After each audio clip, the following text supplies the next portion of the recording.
Bismillahirrahmanirrahim. Assalamualaikum warahmatullahi wabarakatuh. Untuk pertemuan kali ini, Ibu akan membahas bab 1 yaitu menelusuri peradaban awal di Kepulauan Indonesia.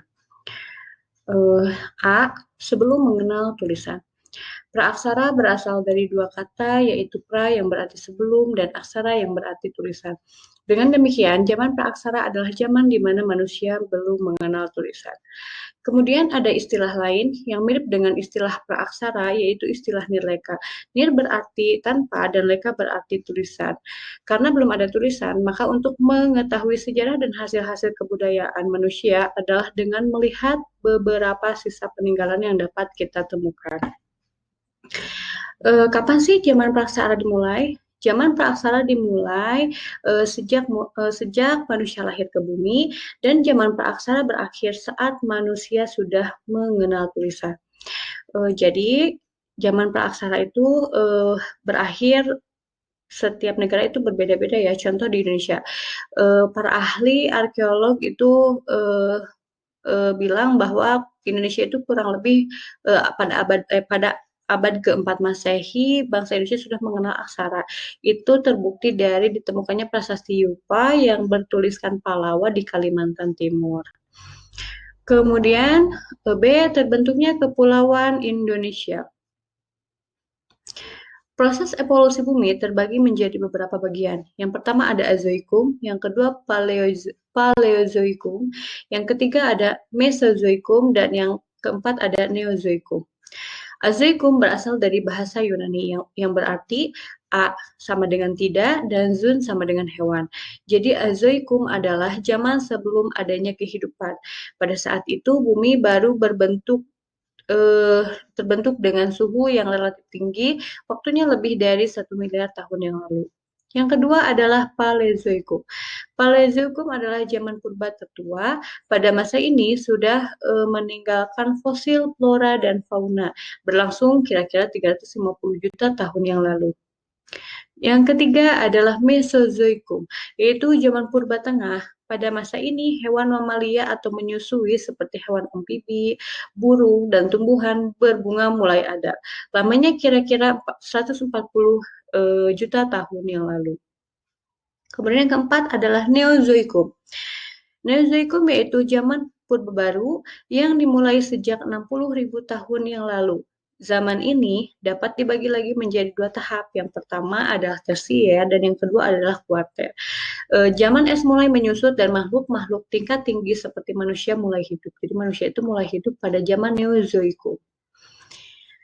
Oke, sejarah di Kepulauan Indonesia terbentuk melalui proses yang sangat panjang dan rumit. Sebelum bumi didiami manusia, kepulauan ini hanya diisi tumbuhan flora dan fauna yang masih sangat kecil dan sederhana. Alam juga harus menjalani evolusi terus-menerus untuk menemukan keseimbangan agar mampu menyesuaikan diri dengan perubahan kondisi alam dan iklim. Kemudian poin yang ke-C adalah mengenal manusia purba. Yang pertama adalah sangiran.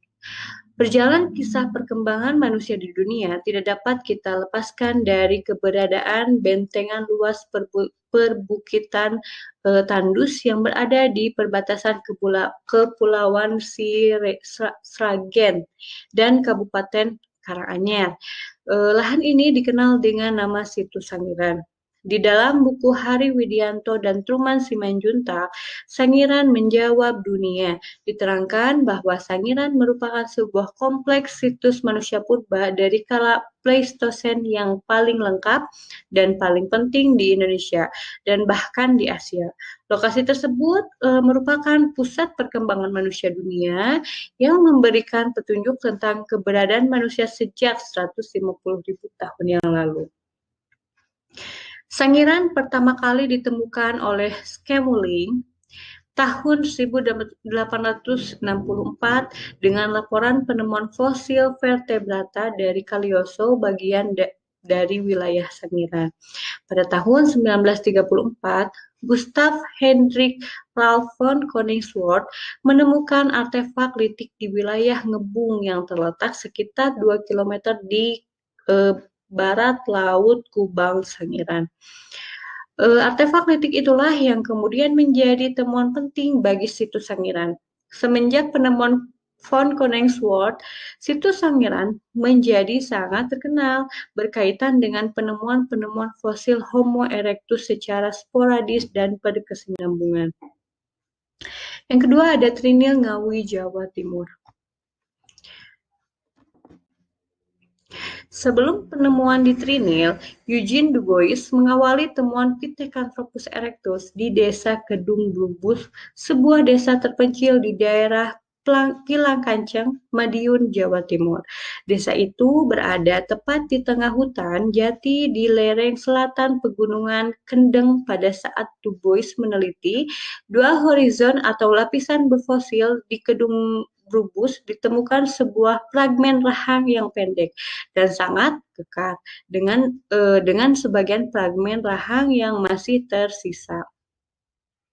Pak Graham itu menunjukkan ciri gigi manusia bukan gigi kera, sehingga diyakini bahwa fragmen rahang bawah tersebut milik rahang hominid. Pithecanthropus ini kemudian dikenal dengan Pithecanthropus A. Berdasarkan beberapa penelitian yang dilakukan oleh para ahli, dapatlah direkonstruksikan beberapa jenis manusia purba yang pernah hidup di zaman praaksara. Yang pertama ada Meganthropus. Manusia raksasa di Jawa ini memiliki ciri rahang yang kuat, badan tegak, makannya jenis tumbuh-tumbuhan, masa hidupnya diperkirakan zaman Pleistosen awal. Kemudian yang kedua adalah Pithecanthropus. Jenis manusia ini didasarkan pada penelitian Eugene Du Bois pada tahun 1850 di dekat Trinil, sebuah desa di pinggiran Bengawan Solo di wilayah Ngawi. Setelah direkonstruksi, terbentuk kerangka manusia tetapi masih terlihat tanda-tanda kera. Oleh karena itu, jenis ini dinamakan Pithecanthropus erectus, artinya manusia kera yang berjalan tegak. Kemudian selanjutnya adalah jenis Homo.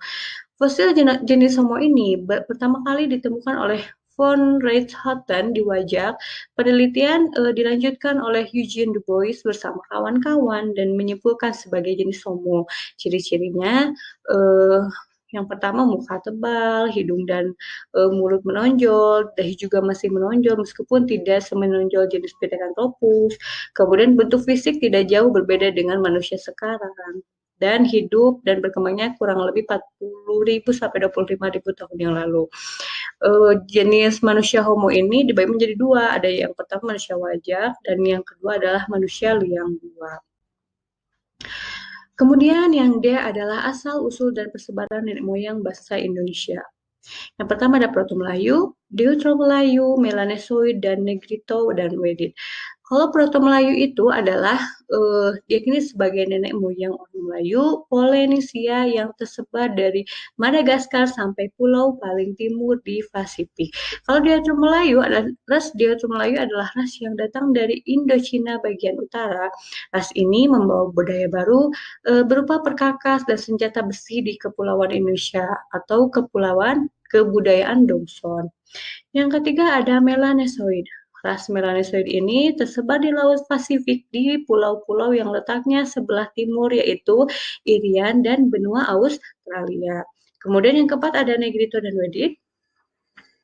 Adalah sebelum kedatangan kelompok Melayu tua dan muda, orang-orang Negrito dan Wedid sudah masuk terlebih dahulu ke Indonesia. Negrito merupakan sebutan yang diberikan oleh orang-orang Spanyol karena yang mereka jumpai itu berkulit hitam mirip dengan jenis-jenis orang Negro. Corak kehidupan masyarakat masa praaksara. 1. Pola hunian. Dalam buku Indonesia, dalam jilid 1 diterangkan tentang pola hunian manusia purba yang memperlihatkan dua karakteristik khas. Yang pertama, kedekatan dengan sumber air dan yang kedua, kehidupan di alam terbuka. Pola hunian itu sangat dapat dilihat dari jarak geografis situs-situs serta kondisi lingkungannya. Manusia purba juga memanfaatkan gua-gua sebagai tempat tinggal sementara alias tidak menetap dalam waktu yang lama. Ketika sumber makanan di sekitar mereka habis, maka mereka akan mencari tempat tinggal yang baru. Begitu seterusnya.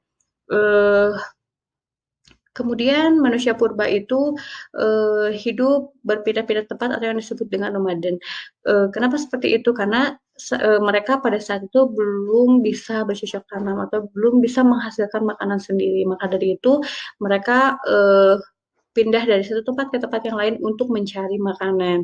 Jadi ketika makanan di tempat tersebut habis, maka mereka akan pindah kembali ke tempat yang lain.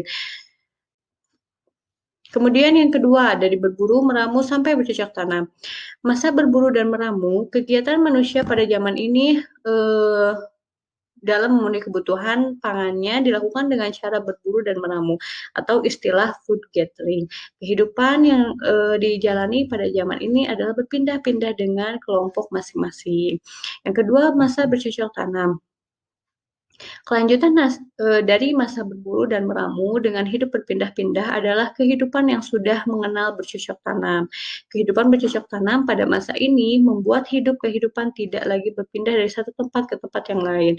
Jadi pada saat bercocok tanam mereka sudah tinggal di satu tempat ya. Jadi tidak food gathering lagi, tapi food producing di mana mereka sudah bisa menghasilkan makanan sendiri.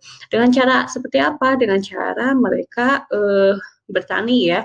Nah, lahan pertanian yang jadi mereka itu bertani di hutan ya. Nah, hutannya itu mereka bakar terlebih dahulu atau yang disebut dengan slash and burn ya.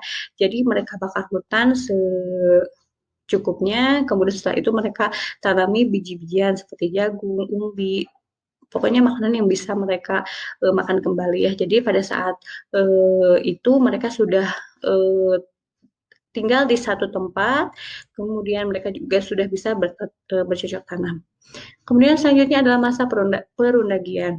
Masa perundagian merupakan masa kehidupan manusia yang sudah maju dan teratur. Masa ini ditandai dengan berbagai bangunan besar yang dibuat. Sistem kemasyarakatan yang baik diantaranya adalah mengenal musyawarah dan gotong royong. Kemudian selanjutnya adalah sistem kepercayaan. Nenek moyang kita mengenal kepercayaan kehidupan setelah mati. Mereka percaya pada kekuatan lain yang maha kuat di luar dunia. Manusia purba mulai mengenal sistem kepercayaan pada zaman Neolitikum atau Batu Baru. Kita dapat menelusuri konsep dan karakteristik sistem kepercayaan manusia purba dari artefak zaman Neolitikum. Pada zaman Neolitikum, berkembang kebudayaan megalitikum yang erat kaitannya dengan eksistensi sistem kepercayaan manusia purba. Hasil kebudayaan megalitikum seperti menhir, dolmen, arca, waruga, sarkofagus, dan punden berundal dapat memberikan penjelasan kepada kita tentang sistem kepercayaan manusia purba.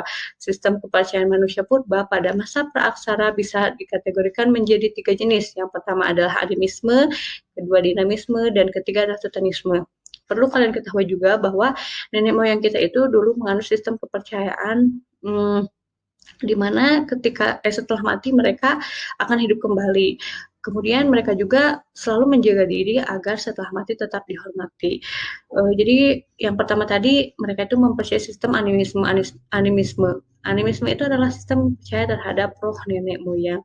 Yang kedua adalah dinamisme. Dinamisme itu adalah percaya terhadap benda-benda mati seperti dolmen, ya, dolmen tadi, arca, dan lain-lain. Kemudian yang ketiga adalah totemisme. Totemisme itu percaya terhadap hewan, ya.